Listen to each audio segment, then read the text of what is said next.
Assalamualaikum warahmatullahi wabarakatuh. Alhamdulillahilladzi an'amana ni'matal imani wal islam wa ja'ala syahrul muharram miftahan likulli am. Allahumma shalli wa sallim wa barik ala sayyidina Muhammadin sayyidil arabi wal ajam wa ala alihi wa ashabihi wa man tabi'ahu ila akhiril ayyam, amma ba'du. Al-mukarramun, para bapak jamaah sholat subuh yang saya hormati, yang mohon maaf tidak saya tata, tidak saya rangkai namanya satu persatu, wabil khusus pengurus DKM Masjid Nur Hasanah, yang mudah-mudahan semuanya senantiasa yang hadir dimuliakan Allah Subhanahu wa ta'ala. Puji syukur, alhamdulillah di pagi hari ini dengan izin Allah, dengan takdir Allah, kita pagi hari ini masih bangun dalam keadaan sehat,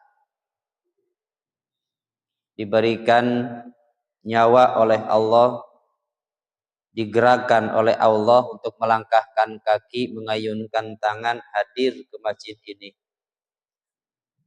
dalam rangka melaksanakan kewajiban kita, melaksanakan sholat subuh yang kita laksanakan secara berjamaah,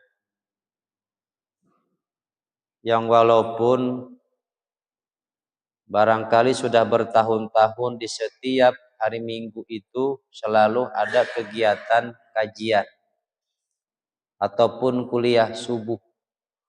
Ini seingat saya sudah bertahun-tahun, setiap hari Minggu, hari Sabtu, hari Minggu selalu ada kuliah subuh ataupun kajian.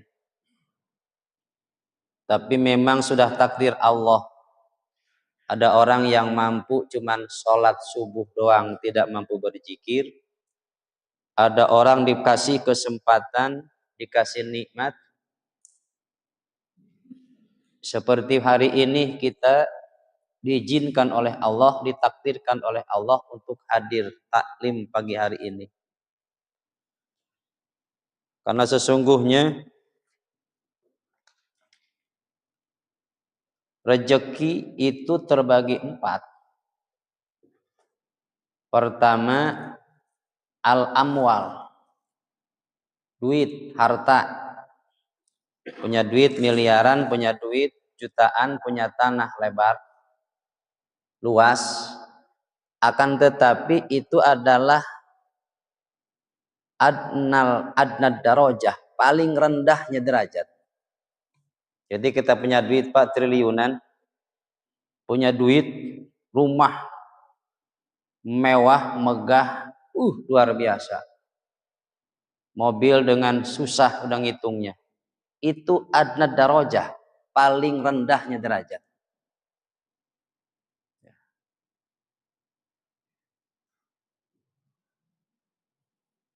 Kenapa paling rendahnya derajat? Karena nggak bisa dibawa ketika kita saatnya ajal datang. Sedangkan jangankan minta, jangankan nanti kita berada di alam kubur, berada di padang mahsyar, lagi syakaratul maut saja, itu Allah perlihatkan, Pak. Allah perlihatkan. Jangankan kita punya mobil yang mewah nih, tanah sampai ribuan hektar, rumah yang megah, duit 1000, Pak. Ketika sakaratul maut, duit 1000 yang kita saja lupa. Duit 1.000 yang kita lupa nyelip di kantong yang tergantung di kamar mandi. Ketika sakaratul maut Allah kasih ingat itu. Allah kasih ingat. Padahal kita lagi hidup aja masih lupa. Diingat-ingat juga cuma 1.000. Nyelip di kantong, celananya digantung di kamar mandi. Ketika sakaratul maut Allah kasih ingat. Kenapa? Laula akhortani ila ajalin qarib fa asaddaqu. Ya Allah, kalau seandainya kematianku diakhirkan 1 detik saja, 2 detik saja, 3 detik saja, enggak nyampe 1 menit, ya Allah, aku akan sedekahkan semua harta milikku semuanya. Laula akhortani ila ajalin qarib. Kenapa kita hari ini masih pelit? Punya duit masih pelit, sama yatim masih pelit, sama orang tua masih pelit, sama masjid masih pelit. Kenapa? Kata Allah, laqad kunta fi ghaflatin min hada. Sungguh engkau pada hari ini berada dalam lupa. Tidak Allah kasih tahu. Lupa, tapi kata Allah, fakasyafna ghita'aka fabasarukal yauma hadid. Nanti saatnya aku buka penghalang-penghalang. Fabasarukal yauma hadid. Nanti pandanganmu begitu melihat dengan jelas. Mungkin makanya kalau orang meninggal suka melihat kanan kiri dulu kan? Kanan kiri ngelihat ada saya itu ada di neraka apa di surga. Ya. Makanya hayalannya itu laula akhartani ila ajalin qarib. Dunia harta yang kita miliki adnad darajah, paling rendahnya derajat. Yang nomor kedua, nikmat itu atau rezeki itu adalah al-afiyah. Kesehatan. Dan ini adalah merupakan a'lad darajah, paling tingginya derajat. Kalau hartanya paling harta tadi adalah paling rendahnya derajat, sedangkan kesehatan mah adalah merupakan a'lad darajah, paling tingginya derajat. Karena dengan sehat kita bisa hadir ke masjid, betul ya? Dengan sehat kita hari ini bisa hadir ke masjid. Dengan sehat kita bisa melaksanakan sholat secara sempurna, ibadah dengan baik. Coba kalau misalkan kita sakit, pilek saja, peluk saja, sumbang suara, Pak. Ya. Belum itu baru peluk, belum gigi. Ya. Baru sakit, belum ompong. Ya.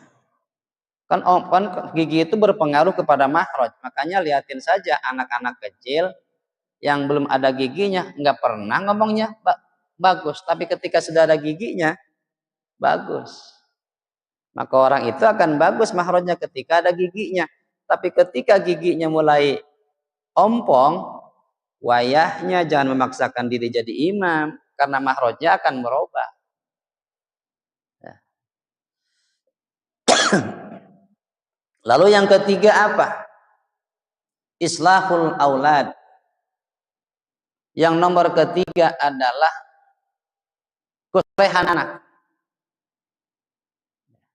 Wa huwa abdalul anwa. Ini adalah paling utamanya warna-warni nikmat. Punya istri solehah, anak soleh-solehah. Abdalul anwa. Paling utamanya warna-warni kenikmatan. Duit banyak, badan sehat, istri masya Allah nusujnya. Anak yusakin mulu. Ada yang begitu ada. Harta mah banyak, badan mah sehat, cuman anak bikin susah mulu. Istri kerjaannya ngomel mulu tiap hari. Ada yang begitu ada. Makanya punya anak yang soleh ini adalah abdalul anwa. Paling utamanya warna-warni nikmat. Dan yang nomor keempat, ridol rabbil alamin bahwa tamam. Yang paling tinggi adalah yang paling sempurna nikmat yang Allah berikan kepada kita, rezeki yang Allah berikan kepada kita adalah ketika Allah memberikan keriduan kepada kita. Dulu kan pernah dengar sejarah pelacur dulu. Setiap hari dia belum pernah berbuat amal kebaikan, maksiat jalan terus.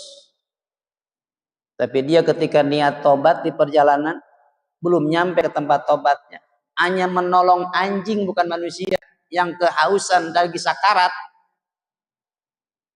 Air cuman ada segitu-gitunya. Kalau diminum anjing yang mati, kalau dikasih anjing, dia yang meninggal. Dikasih anjing, dia yang meninggal. Sementara ke tempat tobat pun belum nyampe, tapi Allah ridho melakukan amal seperti itu, masuk surga tanpa hisab. Ini adalah merupakan kesempurnaan nikmat yang Allah berikan. Sedangkan di dalam kitab Nasaihul Ibad, wa katamar ridha bi taatillah, Allah menyembunyikan ketaatan di dalam, Allah menyembunyikan keriduan di dalam ketaatan. Kita kan nggak tahu taat yang mana yang Allah bakal. Supaya apa? Jangan sekali-kali menyepelekan amaliyah, menyepelekan taat. Kita mah kadang-kadang ngaji milih-milih guru. Kalau gurunya bukan golonganku ya udah. Kalau kalau gurunya bukan sepaham dengan aku ya sudah. Ya. Dikiranya pahala sholat dengan pahala ngaji gedean pahala sholat. Pahala ngaji dengan pahala sholat gedean pahala anak. Ya. Logikanya begini. Mencari ilmu mah minal mahdi ilal lahdi. Mencari ilmu mah dari mulai buayan sampai masuk liang lahat. Perintah ngaji mah, tolab ilmi mah. Tapi sholat mah dari mana mulai wajibnya? Minal bulug, dari mulai balik. Kalau nyari ilmu mah dari mulai buayan sampai masuk liang lahat. Tapi sholat mah mulainya dari balik. Maka yang paling penting, yang paling wajib sebetulnya apa? Ilmu. Sebab belah ibadah tanpa diiringi dengan ilmu mardudatun la tuqbalu. Ibadah tanpa diiringi dengan ilmu ditolak, tidak diterima. Kadang-kadang kita suka melakukan ibadah bukan karena benar kata kita, benarnya bukan kata agama, tapi kata siapa? Kata kita, kata saya. Kalau kata saya sifat begini benar baik, padahal banyak orang yang melakukan ibadah salah aturan. Kenapa? Karena benernya kata sendiri. Ya, banyak yang melakukan seperti itu. Ya, ibadahnya kayaknya benar, padahal salah. Ibadahnya kayaknya khusyuk, padahal salah. Ada orang yang sujudnya lama banget. Masya Allah, tabarakallah, kayak nangis-nangis. Tapi syarat rukunnya nggak terpenuhi apa? Jempolnya kagak napak. Banyak kan yang begitu. Ada yang kadang-kadang pakai pecinya sampai nyublak ke sini kayak begini nih. Sujudnya lama banget. Khusyuk banget. Itu sujud masa sampai khusyuk banget. Pecinya sampai nyublak ke sini sehingga menghalangi sujud. Kata dia mah benar padahal salah. Kenapa? Karena ada jidatnya itu tidak mukasyafah. Tidak terbuka. Ada yang menghalangi apa? Ya peci itu sendiri. Kan salah satu fungsi peci itu adalah untuk jagain rambut, Pak, supaya jangan ke depan. Ini peci depanin. Maka kita bersyukur hari ini di samping kita sholat subuh, kita juga mengikuti taklim. Di dalam kitab Tanbihul Ghafilin, ada orang kerjaannya maksiat mulu. sampai tua. Dari mulai maksiat, Masya Allah, sudah aki-aki meninggal. Begitu datang di alam kuburnya, disiksa mulut tiap hari, Pak, kagak berhenti-berhenti. Gak berhenti-berhenti disiksa, emang maksiat mulu kerjaannya waktu hidup. Suatu hari berhenti siksaannya. Berhenti siksaannya. Karena saking herannya, kok tumben siksa saya berhenti. Nanya sama malaikat, malaikat kenapa? Kok siksaan saya berhenti? Apa jawabnya? Siksaanmu sekarang berhenti karena cucumu sekarang lagi ngaji. Gara-gara cucu lagi ngaji, itu si tukang maksiat disiksa di alam kuburnya, berhenti. Nih sekarang kita ngaji subuh nih, emang kagak girang orang tua kita? Emang gak girang kakek kita? Kakek kita, nenek kita, orang tua kita yang sudah wafat, Masya Allah girangnya, Pak, luar biasa. Makanya sungguh sangat bahagia manakala kita sebagai orang tua punya anak yang tinggal di pondok pesantren. Setiap hari, setiap saat pahala ngalir sama kita sebagai yang membiayainya sebagai orang tua. Luar biasa. Kenapa kita masih memilih A dan B, C, anak tidak ini? Laqad kunta fi ghaflatin min hada. Sungguh engkau berada dalam lupa goplah. Tapi nanti kata Allah, fakasyafna kita'aka fabasarukal yauma hadid. Inilah sesuatu yang nikmat, yang syukur. Kalau kita mah kata kita nih orang yang sukses itu, duitnya banyak, jobnya melimpah. Ya, orang yang sukses, nikmat yang sesungguhnya apa? Ketika kita di keheningan malam, Pak, bisa mengucapkan kalimat takbir, Allahu Akbar. Sholat tahajud 2 rakaat. Nikmat yang terindah, yang terbesar itu, Pak, bukan apa? Bukan duit triliunan. Tapi sebelum subuh, astagfirullahaladzim li wali walidaya, mengucapkan kalimat istighfar, wabil ashari wal mustagfirina bil ashar. Yang hebat itu bukan orang yang dikasih duit yang banyak sampai susah ngitungnya. Tapi orang yang hebat itu, yang Allah berikan nikmat itu sesungguhnya adalah orang yang bisa melakukan 2 rakaat sebelum subuh. Karena itu khairum minad dunya wa ma fiha. Karena itu adalah lebih baik daripada dunia dan isinya. Ya. Jadi mendingan orang kaya sakit-sakitan, punya istri rewel, anak nyusahin, apa mendingan kita hidup sehat tapi belangsak? Kira-kira memilih mana, Pak? Duit banyak. Ya, duit mah banyak, badan mah sehat. Sehat lagi. Tapi anak nyusahin mulu, istri berhenti-berhenti kalau tidur ngomelin kita. Mendingan kita belangsak sehat, apa mendingan punya duit banyak tapi sakit? Pasti jawabannya mendingan duit banyak, badan sehat.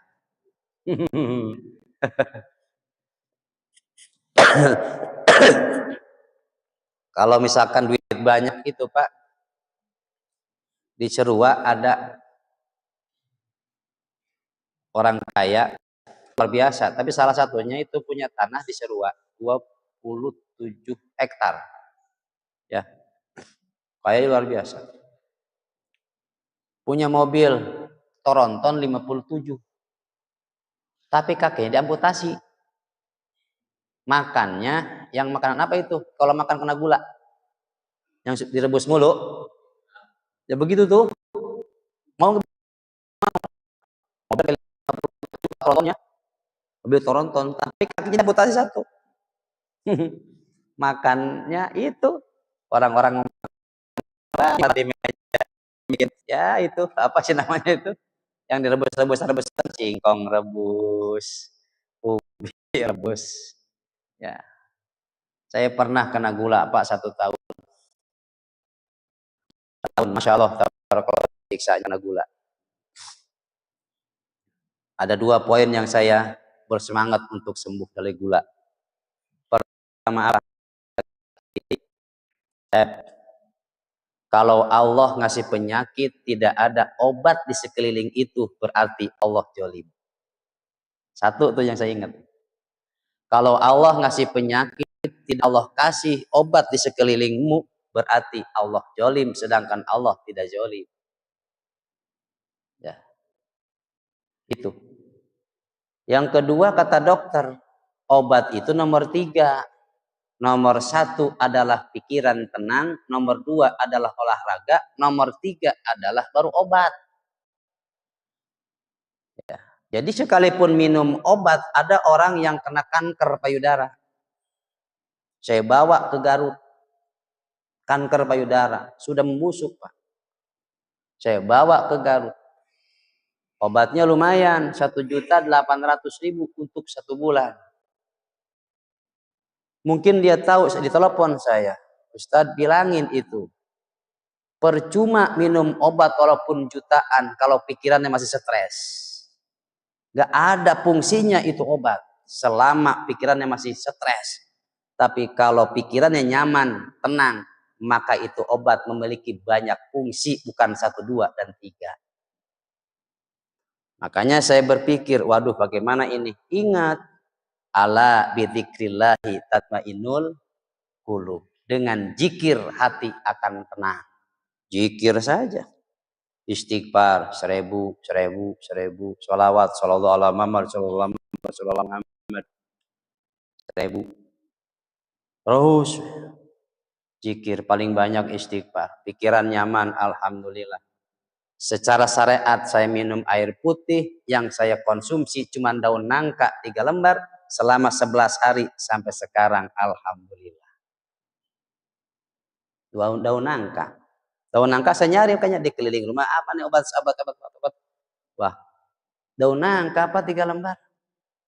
11 hari saya minum, asal mau minum saya minum 11 hari sampai sekarang.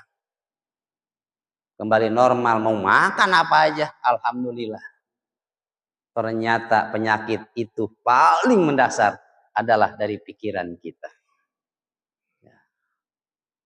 Alhamdulillah Allah kasih sehat. Ini hari ini adalah lagi malam rame memerayakan tanggal 1 Muharram 1446 Hijriah. Sedangkan menurut lembaga Falakiyah, pengurus besar Nahdlatul Ulama, bahwa tanggal 1 Muharram jatuh pada hari Senin.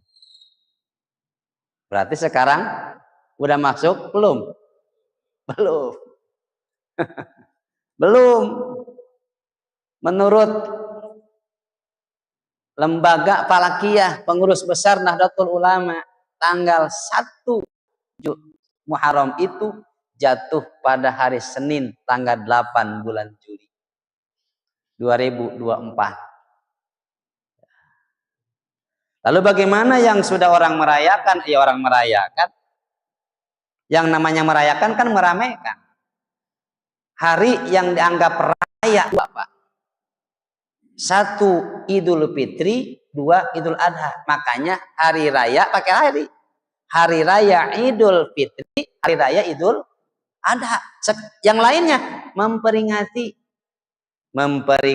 proklamasi, memperingati Isra Mi'raj, memperingati Maulid. Tapi yang 2 hari raya.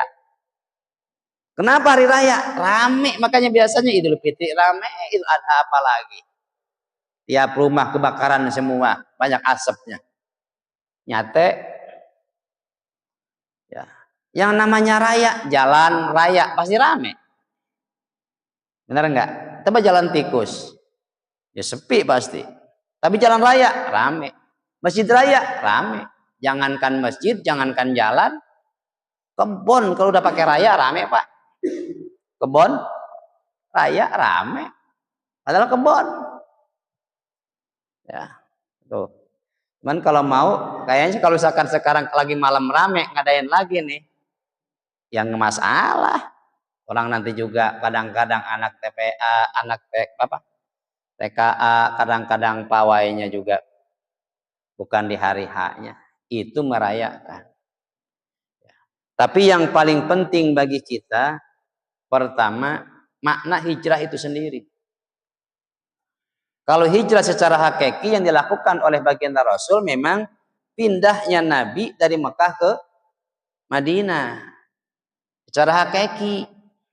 Karena kondisi keamanan pada waktu itu Nabi. Sejarahnya juga kan Nabi dikelilingi oleh musuh-musuh dari Quraisy yang akan membunuh Nabi kita Muhammad Shallallahu Alaihi Wasallam.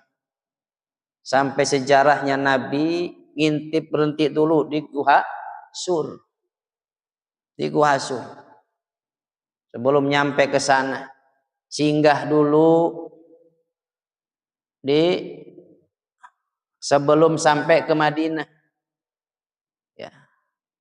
Singgah dulu di kampung Kuba, bikin masjid sehingga disebut dengan Masjid Kuba. Baru sampai ke Madinah bangun masjid namanya Masjid Nabawi. Yang dianjurin sama kita kalau orang-orang jarah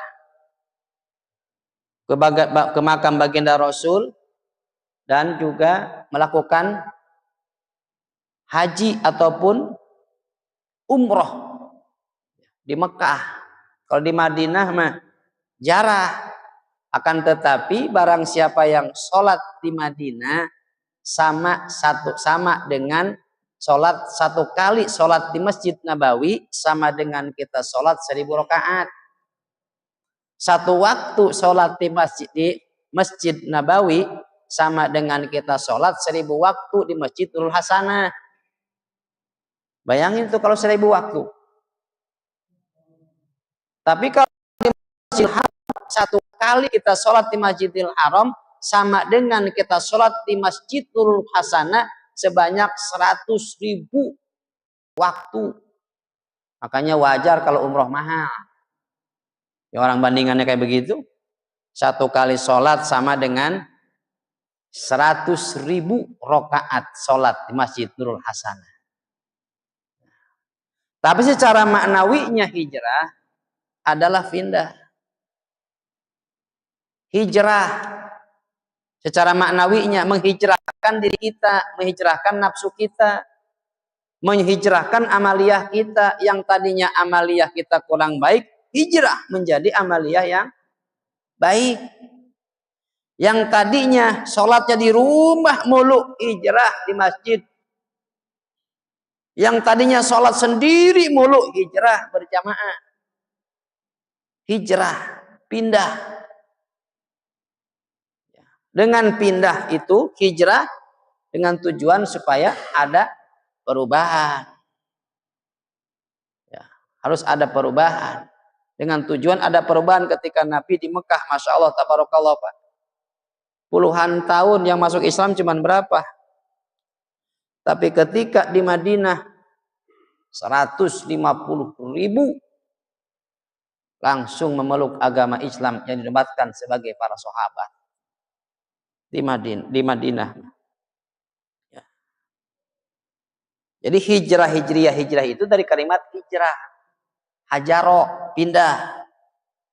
Ya. Diambil dari kalimat itu karena memang dimulai dari hijrahnya Nabi Muhammad Shallallahu Alaihi Wasallam dari Mekah ke Madinah. Karena ini adalah perhitungan perkembangan agama. Maka hijrah bagi kita perhitungan buat muhasabah kita. Muhasabah apa? Ini secara tidak langsung umur kita pun bertambah. Harus bagaimana secara tidak langsungnya? Karena orang yang memang hari ini dengan hari ini, tahun ini dengan tahun sekarang ini, tahun kemarin dengan tahun sekarang ini sama rugi, Pak. Tapi kalau misalkan tahun ini lebih jelek dari tahun kemarin, celaka. Kalau sama aja rugi, tahun ini lebih jelek daripada tahun kemarin, celaka. Yang paling bagus itu adalah tahun ini adalah lebih baik daripada tahun kemarin. Itu yang paling bagus. Makanya harus hijrah. Kenapa harus hijrah? Innallaha la yughayyiru ma biqaumin hatta yughayyiru ma bi anfusihim. Allah itu tidak akan merubah keadaan kita. Kampung halaman kita nggak bakal robah, Pak. Keluarga kita tidak akan merubah. Begitu saja. Masyarakat kita nggak bakal berubah. Begitu saja. Hatta yughayyiru ma bi anfusihim, sampai ada perubahan apa yang ada dalam diri kita. Ya. Kalau memang pingin merubah suatu kaum, pingin merubah keluarga, robah yang ada dalam diri kita. Kenapa ini istri ngomel mulu? Kenapa anak ini nyusahin mulu? Robah yang ada dalam diri kita. Apalagi seorang ibu, Pak. Ini menjadikan penentu untuk menjadikan anak yang soleh-solehah. Sekalipun bapak nih kerjaan bangkawarah, tapi kalau punya istri yang solehah, insya Allah Pak anak soleh-solehah. Tapi sekalipun bapak soleh, istri yang punya anak-anak kita nggak solehah, ya sudah. Harapannya udah tipis banget udah. Ya, tipis banget udah urusan. Makanya kalau kita nih meninggal duluan, istri kita ditinggal oleh kita, masih anak, masih aman Pak. Bisa sukses. Insya Allah. Masih keurus. Ya. Contohnya apa? Itu ayam. Ayam nelor 9.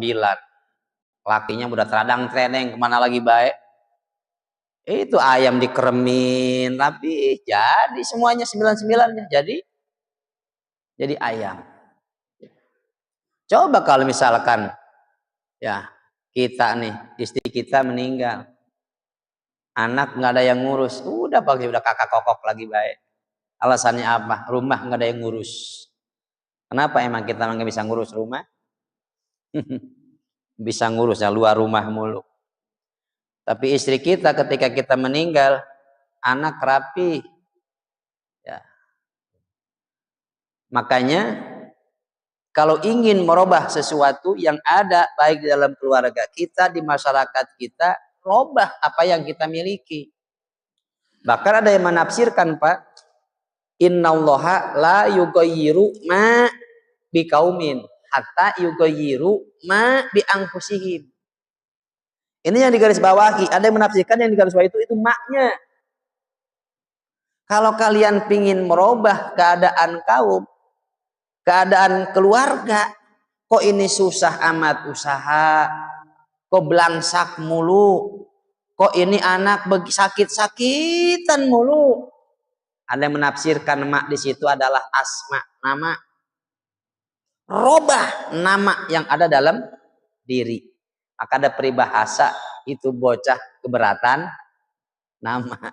Padahal keberatan nama itu Pak bukan panjang. Bukan panjang namanya, bukan. Ibarat kita mah, ibarat kalau dalam bahasa ini mah apa antara kita dengan nama itu nggak senyawa. Kalau bahasa kimia mah, jadi nggak cocok nama dengan orang itu, nggak cocok. Ya. Karena kadang-kadang peribahasa kita mah kadang-kadang apa sih artinya sebuah nama?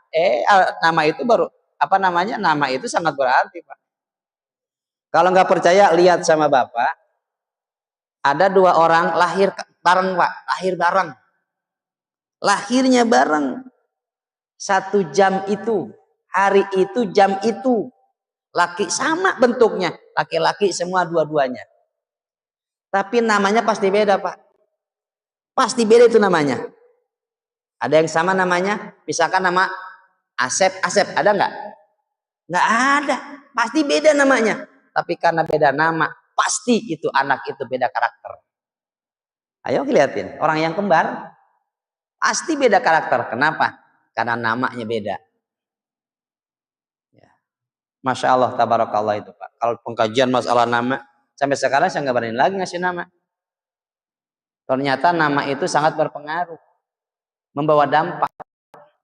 Kok ini mah bocah lincah amat, kok ini mah loyo amat.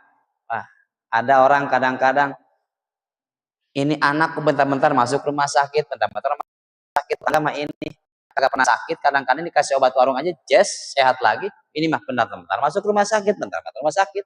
Wah, ini enggak. Sebab dari nama itu, Pak, maaf. Kenapa Allah itu menciptakan Nabi 25? Itu semua kehidupan manusia itu ada dalam Nabi yang 25. Semua. Makanya Nabi 25 itu yang wajib kita ketahui, yang wajib kita ketahui. Padahal Nabi itu, Allah itu menciptakan Nabi berapa? 124.000. Rasul 313. Tapi yang wajib kita ketahui cuma 25. Itu pun kadang-kadang nggak hafal kita. Ada yang hafal di sini 25 Nabi? Kalau misalkan yang bisa hafal 25 Nabi boleh pulang duluan, kayak nginep urusannya ini. Ya. Semua. Makanya kadang-kadang ada bahasa begini, kalau namanya ini palnya adalah ke Nabi Ayub alaihissalam, sehebat apapun dia menjaga kesehatan, pasti dia akan kena sakit. Kalau palnya ke Nabi Ayub alaihissalam. Tapi kalau misalkan palnya misalkan ke Nabi Yusuf alaihissalam, maka sejelek-jeleknya orang itu pasti disenangi sama orang.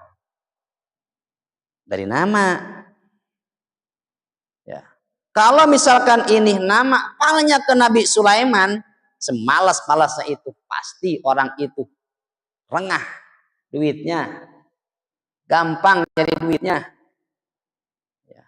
Jangankan melek, lagi tidur aja masih dikirimin duit. Kalau palnya ke Nabi Sulaiman, tapi yang kena Nabi palnya ke Nabi Sulaiman kadang-kadang usahanya lancar, cuman ketipu mulu orangnya, kerjaannya. Ya. Itu dari nama. Makanya ketika lahir apa perintah Rasul yang pertama? Hakul waladi alal waladi. Apa yang tugas kita yang pertama sebagai orang tua? Yang menjadi hak menjadikan anak adalah ayuh sina ismahu ida walada. Berikan nama yang bagus ketika lahir. Bagusnya bukan kata kita, Pak. Tapi kata apa? Kata falakiyah. Kata apa? Kata hikmah. Karena ada nama itu, Pak. Ada namanya, tafsirnya enggak ada. Tafsirnya enggak ada. Seperti Nabi Ibrahim enggak ada artinya. Nabi Ibrahim enggak ada artinya. Apa Nabi Ibrahim? Ibrahim enggak ada artinya. Tapi hikmahnya luar biasa. Ya. Ada nama tafsirnya mah bagus, tapi hikmahnya kurang bagus. Tapi mana nama yang bagus? Bagus tafsirnya, bagus hikmahnya, yaitu Nabi Muhammad Shallallahu Alaihi Wasallam. Tafsirnya bagus, terpuji, hikmahnya bagus. Maka orang yang punya nama palnya ke Nabi kita, maka orang itu hidupnya sederhana, kaya enggak, tapi segani, disayangi, disukai orang. Kalau palnya kepada Nabi Muhammad Shallallahu Alaihi Wasallam. Bagaimana kalau palnya ke Nabi Fir'aun? Berabi urusannya. Itu. Jadi kadang-kadang kita, masa kalau sekarang ini kasih nama, kadang-kadang kita sok tahu, Pak. Masih nama, be.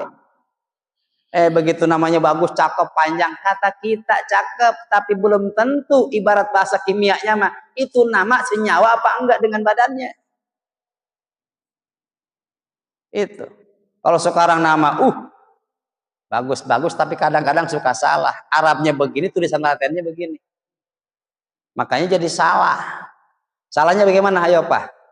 Nih, MI Madrasah Ibtidaiyah. Bener nggak? MA Madrasah Aliyah. Sekolah di mana? MI. Sekolah di mana? MA. Kenapa giliran Sanawiyah nyebutnya MTS? Kepanjangan MTS apa, Pak? Kepanjangan MTS. Kan kalau MI Madrasah Ibtidaiyah. Kalau MA Madrasah.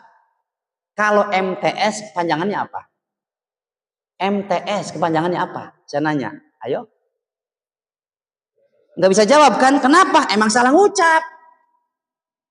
Emang salah ngucap harusnya bukan MTS. Di mana-mana huruf abjad T dengan S jadi fa. Di mana-mana T dengan S jadi fa. Ayo coba ge. Di mana-mana S dengan H jadi so. Di mana-mana D dengan L jadi do. Maka ketika tulisannya MTS dibacanya kan MTS tapi apa? MSA.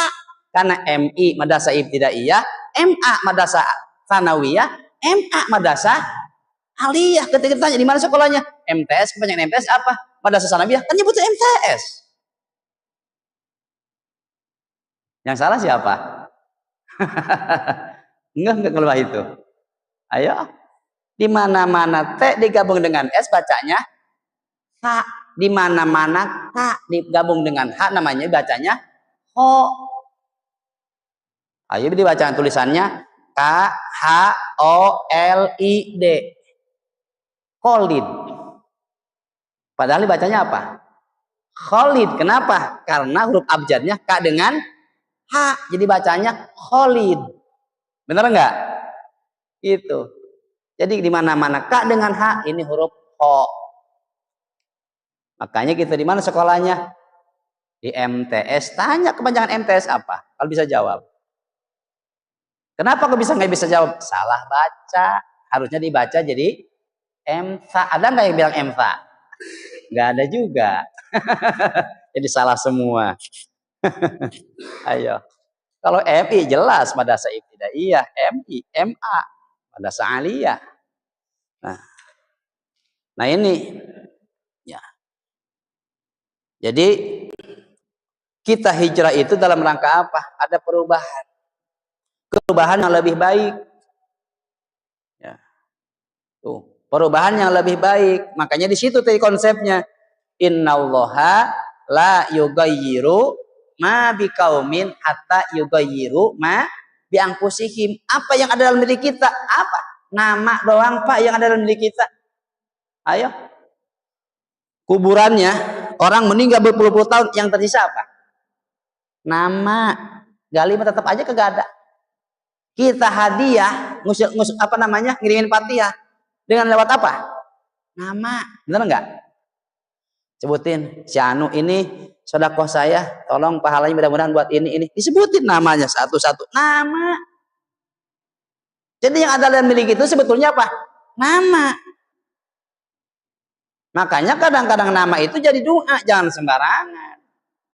Nama cakep-cakep disebut anjing. Bukan begitu anjing. Kalau sekarang nih anak muda refleks banget anjing. Nah, jadi mari di tahun ini 1446 ya Hijriah ini mari kita hijrahkan dalam rangka apa? Ada perubahan. Untuk mencapai perubahan. Kita mah sudah tua, Pak.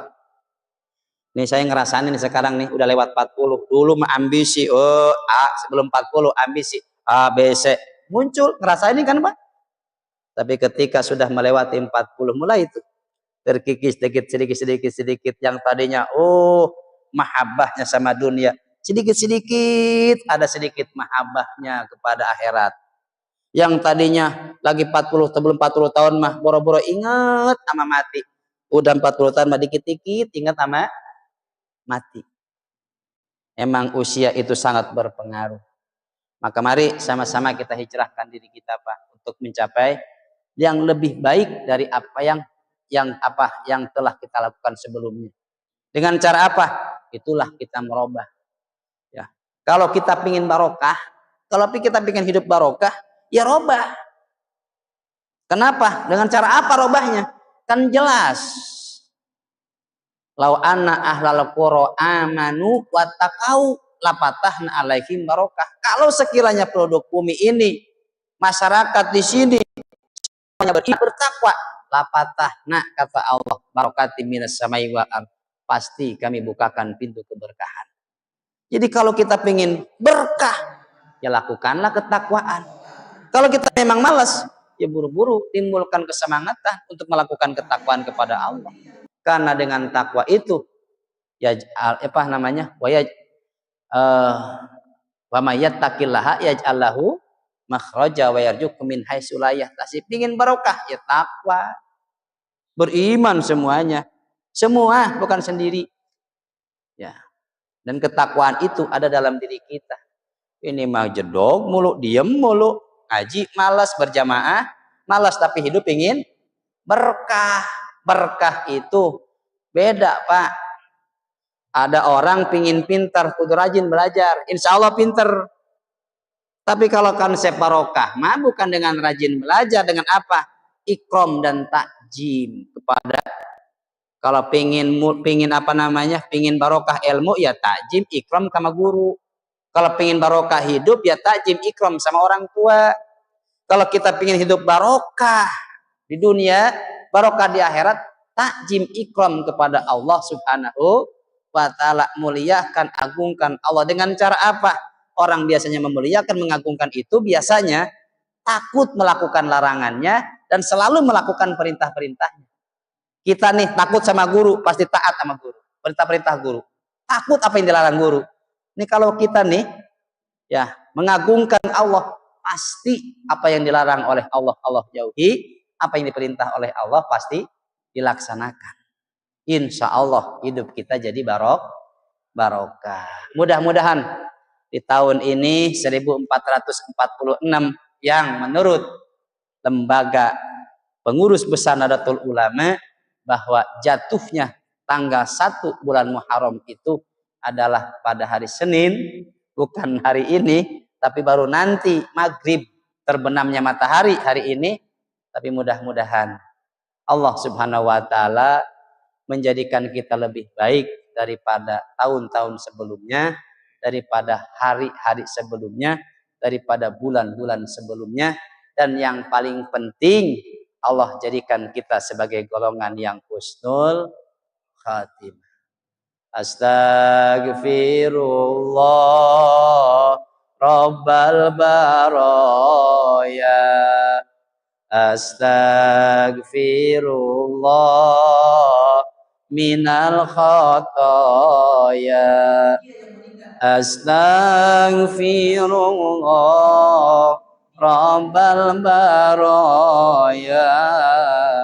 Astaghfirullah minal khataya.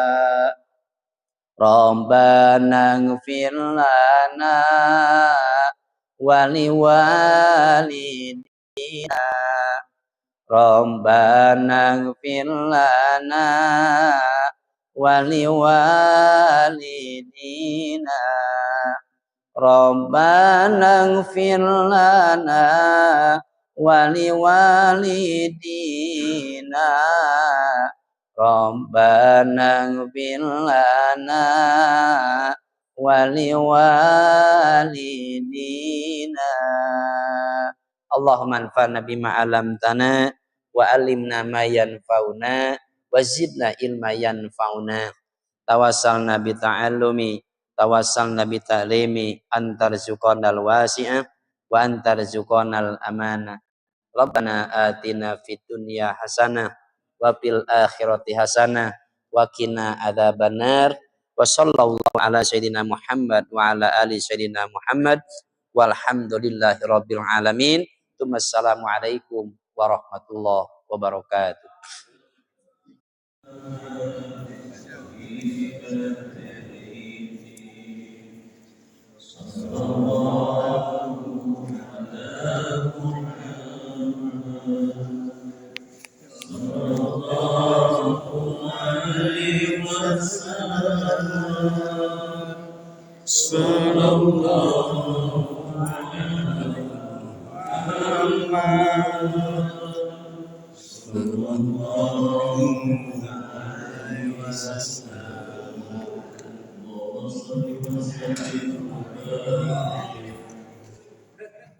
صلاة